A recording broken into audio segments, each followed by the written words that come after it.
Doctor Mohammad ইউনূসের কপালটা আসলেই ভিন্ন।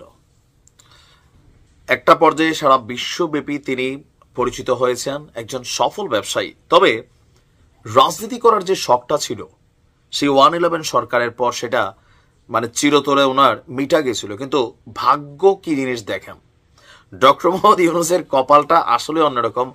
আমাদের লোকাল ভাষায় বলে যে পাচাঙ্গুল্লা কপাল বা সান কপাল, কপাল রে ভাই।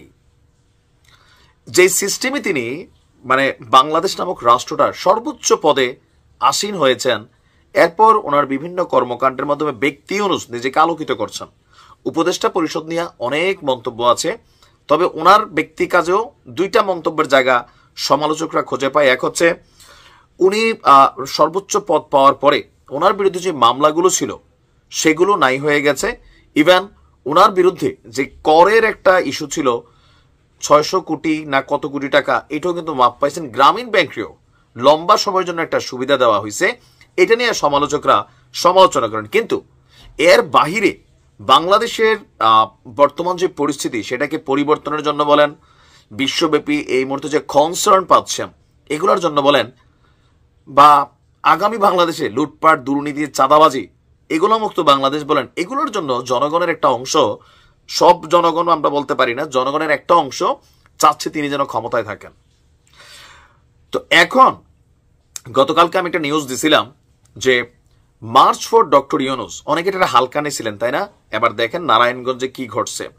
নারায়ণগঞ্জ প্রেস ক্লাব চত্বরে সর্বস্তরের জনগণের অংশগ্রহণে এই কর্মসূচি পালন করে। পত্রিকাতে এই শব্দগুলো একটু কানেক্টেড রাখা দরকার। সর্বস্তরের জনগণ এখানে আসে নাই, যারা ডক্টর মোহাম্মদ ইউনূসকে ক্ষমতা চায় তারাই আসছে। আচ্ছা, রাজধানীর ধনিয়া কলেজের সাবেক শিক্ষার্থী আলিফ দেওয়ানের নেতৃত্বে এই মানববন্ধন তৈরি হয়। সেখানে অনেকেই বক্তব্য দিয়েছেন। তাদের বক্তব্য, ফ্যাসিস্ট শেখ হাসিনার সরকারের সময় কেউ কথা বলতে পারতো না, স্বাধীনভাবে চলতে পারতো না।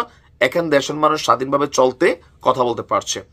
আগামী 2-3 বছর এই পরিস্থিতি চলমান থাকলে ভালো একটি পরিস্থিতির মধ্যে আমরা দেশে নির্বাচন করতে পারবো। একদল চাঁদাবাজি অপকর্ম করছে, আবার তারা নির্বাচনও করছে। এই বক্তব্যটা সরাসরি বিএনপিকে টার্গেট করা তারা দিচ্ছে। সরকারের প্রতি তাদের দাবি, যারা মানববন্ধনে আসছে, যে তাদের দাবি, এনসিপির দাবি, বৈষম্য বিরোধীর দাবি, এগুলো এক দাবি, এগুলো এনসিপির বিভিন্ন শাখা প্রশাখা, এটা তো বোঝাই যায় যে বিচার হইতে হবে, তারপর হচ্ছে নিরাপত্তা নিশ্চিত করতে হবে, দলমত নির্বিশেষে ডক্টর ইউনূসকে চাই, এই শব্দটা ভুল। দলমত নির্বিশেষে চায় না। বিএনপি চায় তারেক রহমান ক্ষমতায় আসুক, জামাত চায় জামাতের আমির ক্ষমতায় আসুক, অন্যান্য দলগুলা চায় তাদের নেতারা ক্ষমতাতে আসুক। ডক্টর ইউনূসকে যারা ভালোবাসেন বা এনসিপির যারা আছেন নেতা, বিভিন্ন সেক্টরের আমজনতা রূপে হোক, যেই রূপেই হোক, মানুষ বোঝে যে ওই সেক্টরে কানেক্টেড তারা। তো তাদের বক্তব্য যে আমরা দলমত নির্বিশেষে ওনাকে চাই এবং সংস্কার বাধ্যতামূলক এটা করতে হবে, দেশ গোছাইতে হবে, 2-3 বছর তিনি ক্ষমতায় থাকুন, সংস্কার শেষে সুষ্ঠু নির্বাচনের মাধ্যমে ক্ষমতা হস্তান্তর করবে।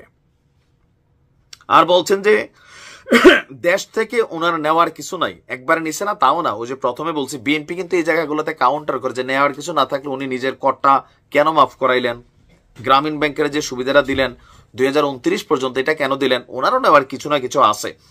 দেখেন, আমরা সত্যিটা বলতে হবে। তো বলছে ও তার বিদেশে লবিং করার ক্ষমতা আছে, এটা সত্য।